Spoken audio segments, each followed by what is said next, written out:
Within the fabric of the thousand-year-old Aztec civilization lies an epic of labor sealed away by time.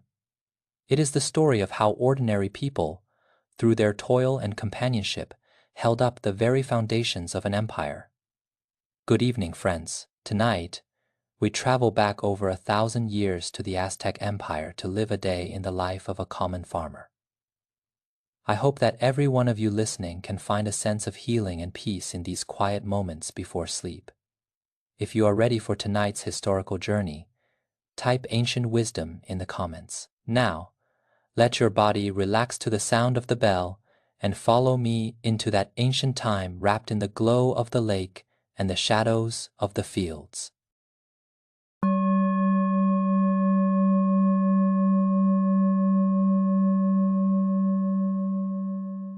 The dawn mist hangs like a soft veil, heavy with the dampness of Lake Texcoco, as it rolls over the thatched roof of your adobe home. From outside, a familiar call drifts in, a voice filled with a hearty cheerfulness etched into your bones since childhood. Tochi, stop dawdling. The dew is still on the ground. It's the perfect time to reinforce the floating fields. You rub your sleepy eyes, knowing without looking that it's Keat, your childhood best friend and the partner who has labored alongside you in the fields for over a decade. You pull back your thin blanket. The coarse agave fabric feels rough yet warm, woven by your wife Eva with Nahuatl cotton thread. She spun herself. The stitches carry the scent of the herbs she uses to keep insects away.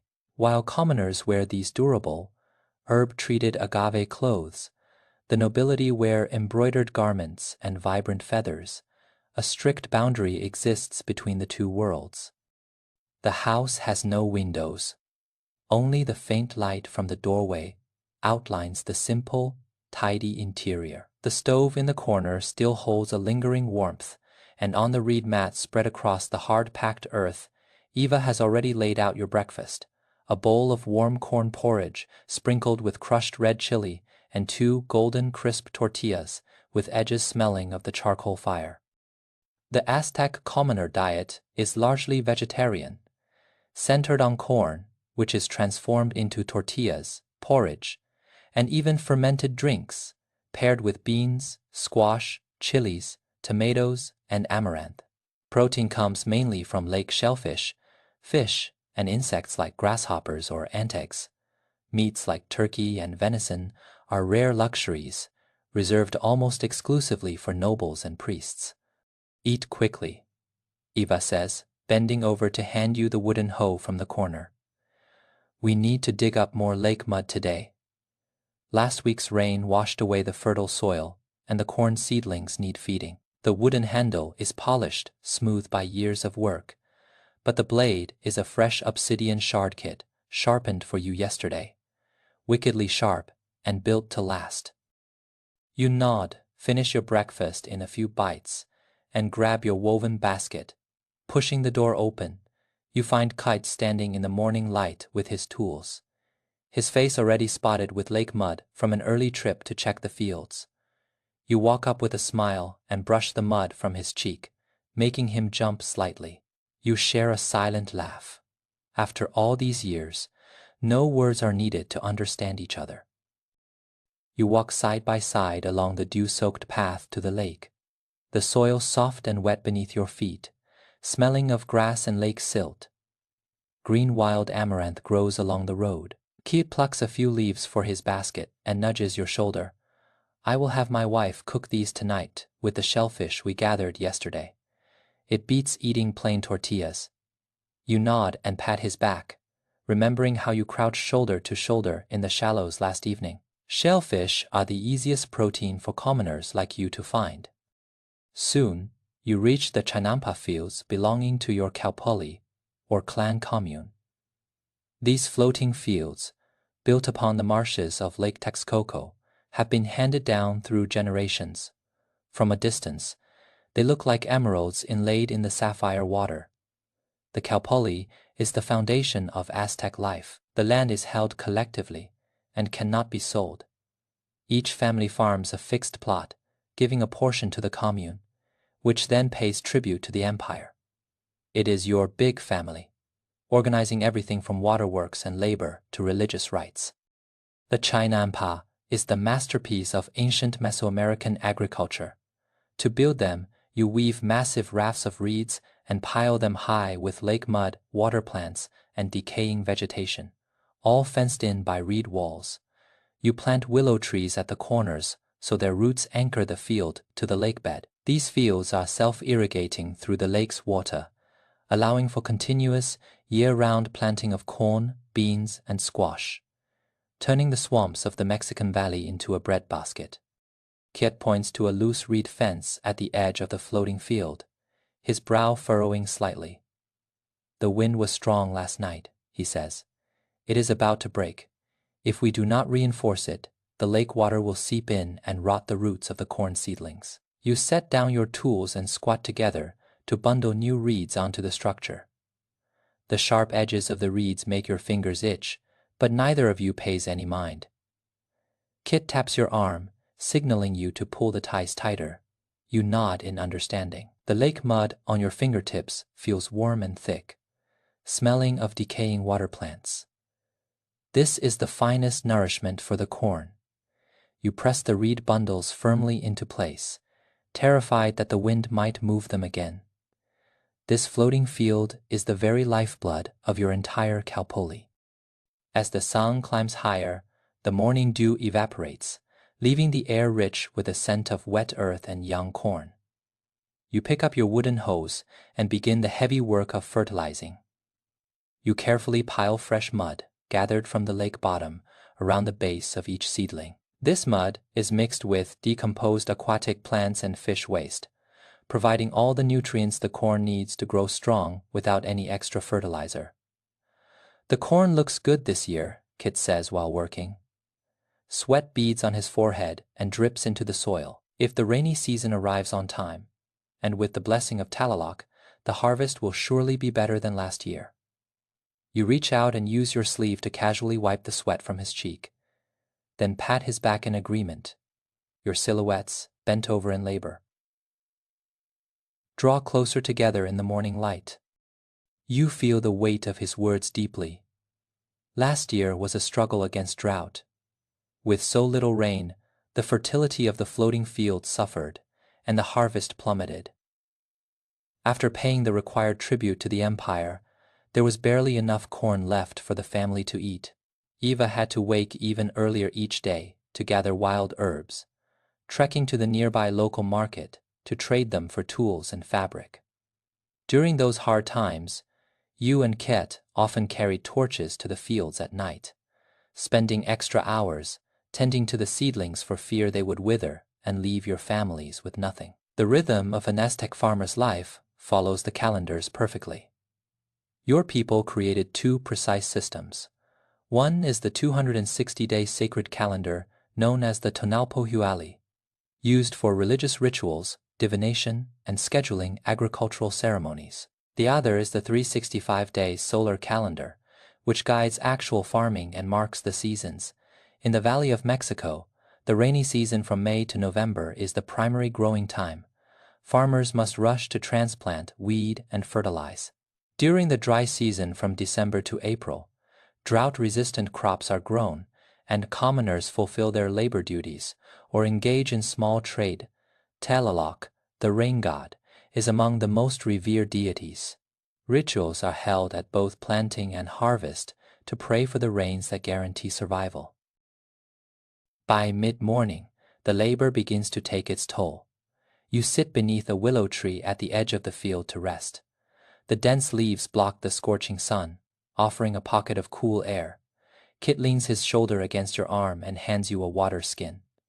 You take out the tortillas you brought with you, eating them slowly with sips of water. The tortillas have a faint, grainy aroma that seems to chase away the exhaustion. Occasionally your arms brush against each other, a silent sign of the deep bond between you. By the way, the planting blessing ceremony in the sacred calendar is early next month. Kit says after a bite of his tortilla. The priest of the Kalpuli will preside over it. We need to prepare our offerings. A few of our best ears of corn, and a small jar of that corn wine Eva brewed. You nod, remembering the clay jar at home. Eva has indeed been aging some corn wine specifically for the gods. It is a precious cargo, never touched during daily life, and reserved only for festivals or sacred offerings. The Aztec people are polytheistic, and religion permeates every corner of existence. The planting blessing is one of the most vital ceremonies for a farmer.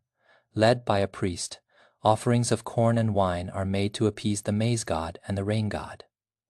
Priests are a privileged class in Aztec society. They range from high priests, who manage the great temples and interpret the heavens, to common priests who handle daily rituals and keep the records. Some priestesses also hold important roles, managing medical needs and specific ritualistic duties. My boy is already looking forward to the ceremony, you say with a smile of pride. He is 7 now. In a few days, he starts at the Telpakali school. He pesters me every day, asking if he will learn how to fight and how to grow the perfect corn. Kit laughs out loud and claps you on the shoulder. My girl is the same. She wants to learn about herbs from Eva. She says she wants to be a healer so she can treat people like us when we get hurt or sick. After he finishes laughing, Kit hooks his arm around your neck in a playful, affectionate gesture. You laugh and punch his arm lightly. The fatigue of the morning dissolves in your shared joy.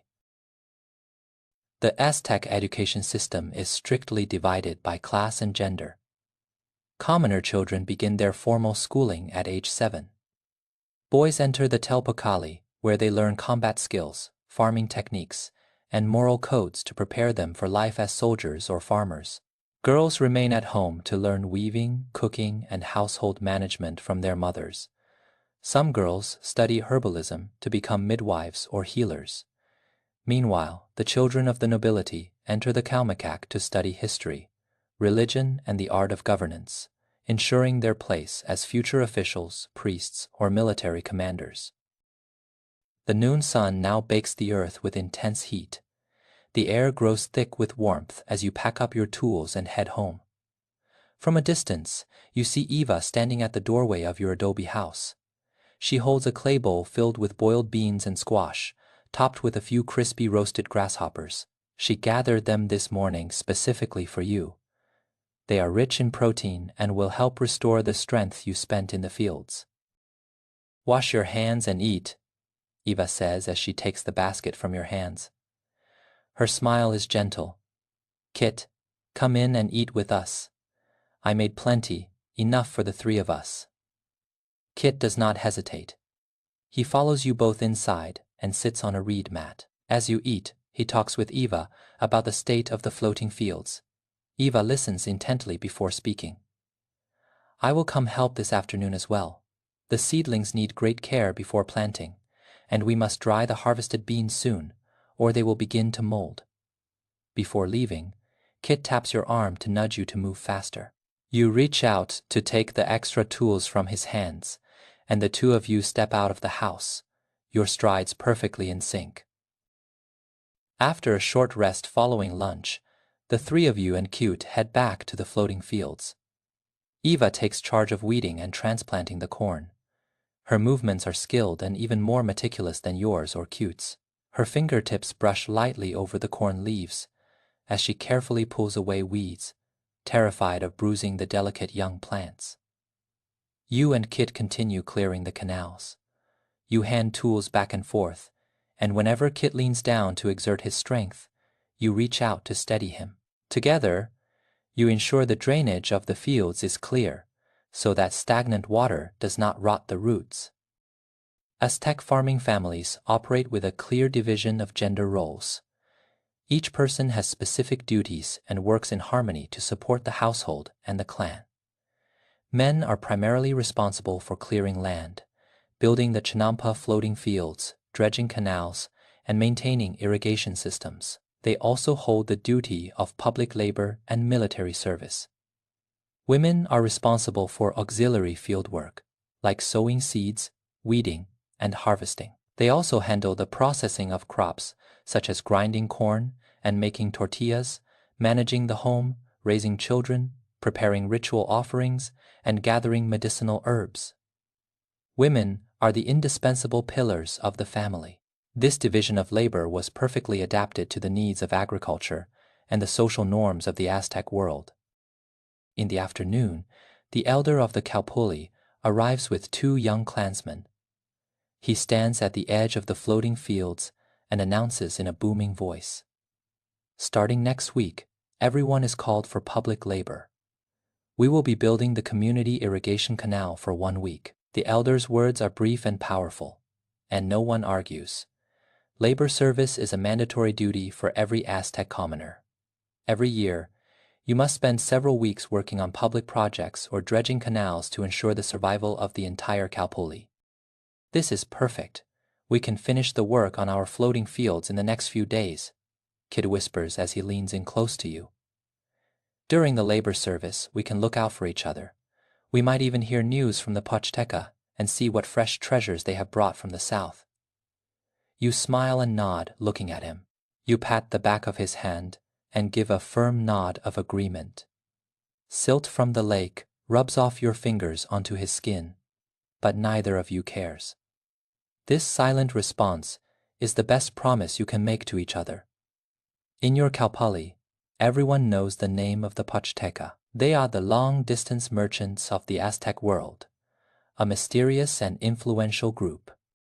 Labor service was a fundamental requirement imposed by the Aztec Empire on its commoners.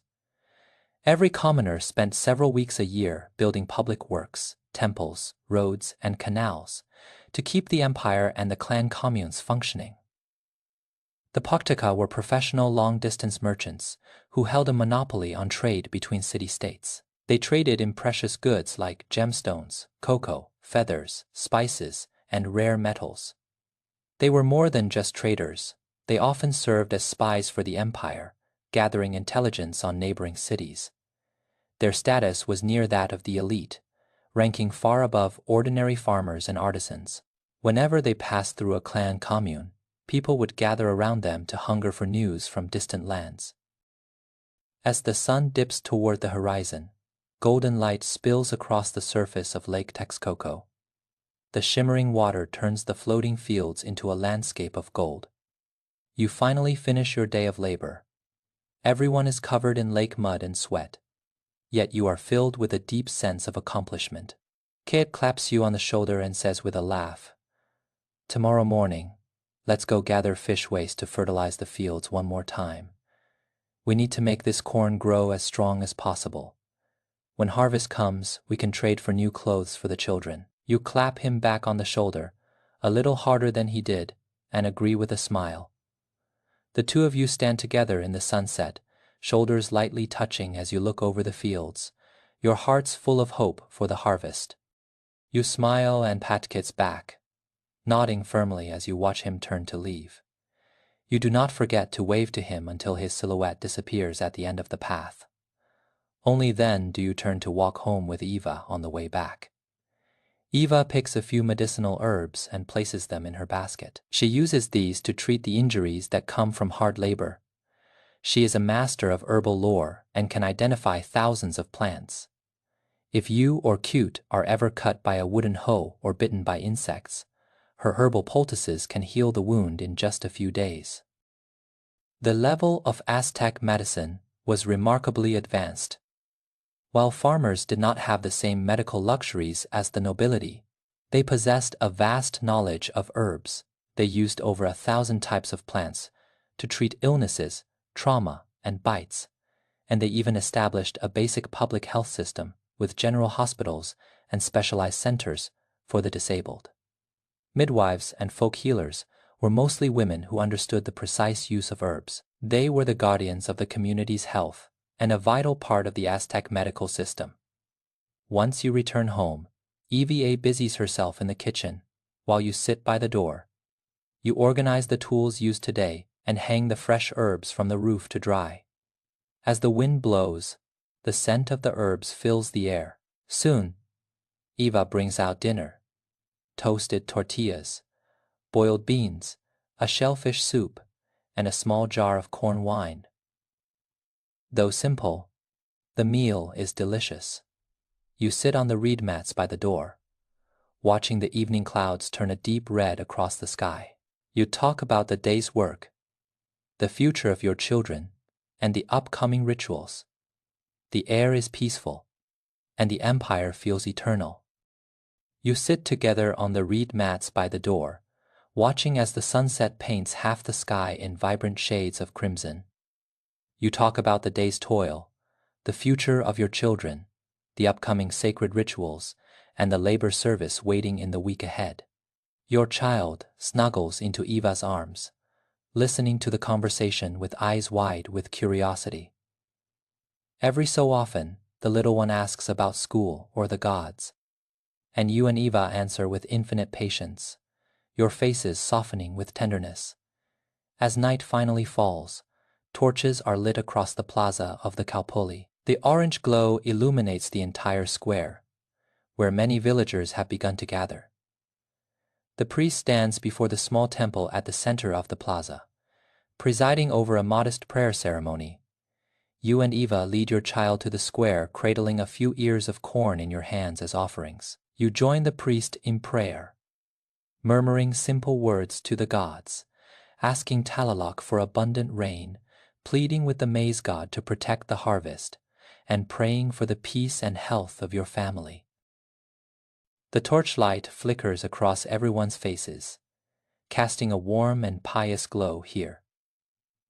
There is none of the rigid hierarchy of the nobility or the clamor of war.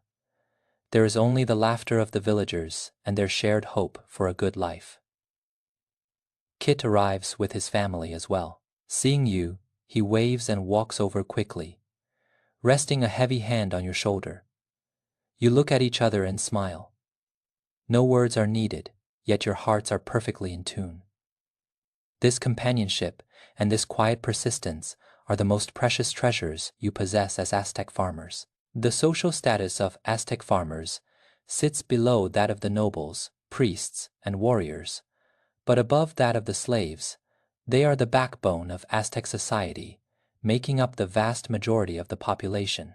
Although they must pay tributes, perform labor services, and face the constant threats of drought and flood, they possess a degree of economic autonomy and a voice in their community.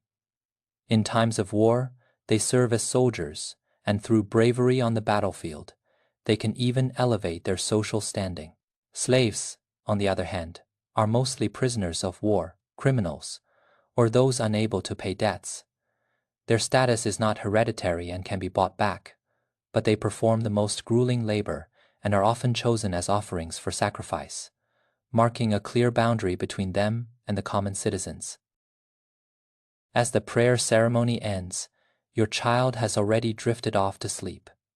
You carry the small, heavy bundle back into the house, where Eva has already spread the reed mats.